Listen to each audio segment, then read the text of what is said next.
She only asked for one more day, just one more breath of mercy, but the man she begged didn't believe in mercy until that moment changed everything. The wind outside howled softly against the glass windows of a small grocery store at the corner of a quiet street. The air inside carried the smell of old paper, stale bread, and a faint mix of spices. A slow ticking clock echoed from the wall, steady and indifferent. At the counter stood an old woman, her hands trembling slightly as she held a small basket with bread and milk. Her thin shawl barely protected her from the cold, yet she stood with quiet dignity. "Please, let me pay tomorrow," she said gently, her voice fragile but sincere. The shopkeeper sighed and tapped his pen.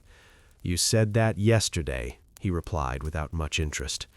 "Well, I couldn't manage yesterday," she said softly, holding the basket tighter. "But I will tomorrow, I promise."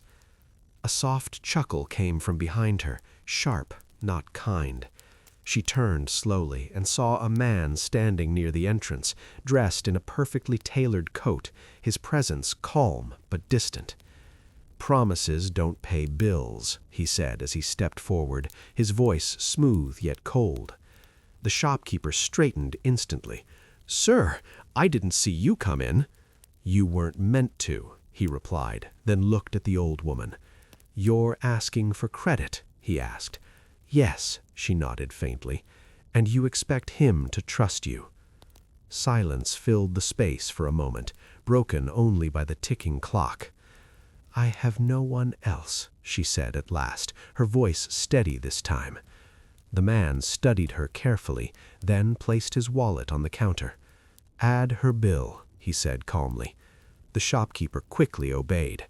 The old woman looked up, confused. "No, I can't accept this," she whispered.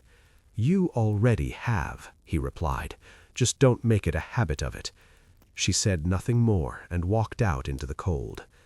The man remained still, watching the door close.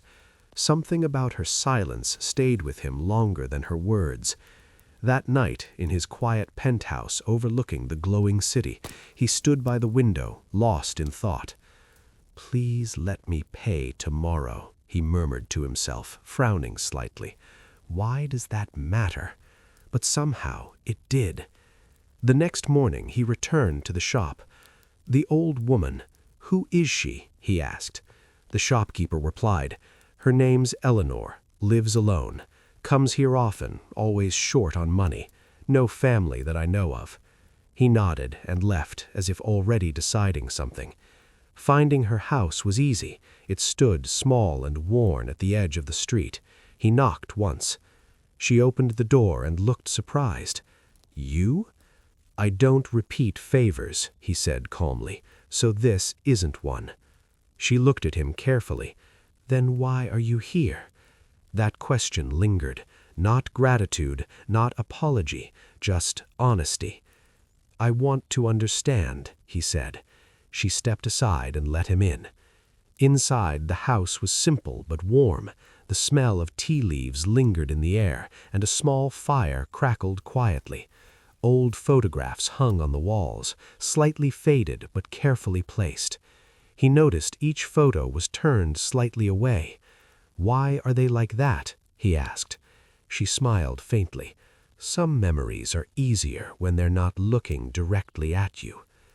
Days passed, and he kept returning. At first it was curiosity, then something quieter grew between their conversations.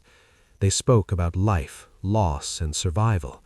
She never asked for anything again.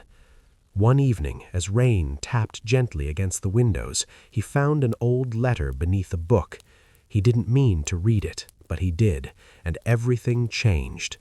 The letter revealed that Eleanor once owned property, a life far different from now. Everything had been taken legally by a company, his company. He stood still, the paper shaking slightly in his hand. "This wasn't an accident," he said quietly. "No," she replied calmly. "Then why didn't you tell me?" She looked at him with quiet strength.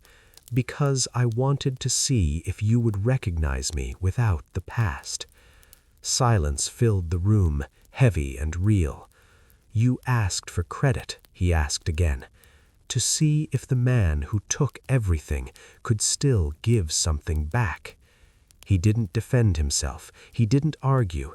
Instead, he made a decision that no one expected. Within weeks, his company began to collapse, not from outside pressure, but from his own actions. He exposed hidden corruption, shut down divisions, and returned stolen properties. Investors turned against him. His empire fell piece by piece. People called him reckless, even mad, but he continued. Eleanor received everything back, her home, her land, her dignity. But Adrian lost everything, his wealth, his power, his reputation, gone. Some called it justice, others called it foolishness, but a few wondered if it was something deeper. She visited him once in a small, quiet apartment far from his former life. She placed a loaf of bread on the table and looked at him gently. "Now you can pay tomorrow." The ticking sound returned, steady and familiar, but this time it felt different. Sometimes justice doesn't come with noise, it comes with a quiet change of rules. Tell me, was this redemption or the most perfect punishment disguised as mercy?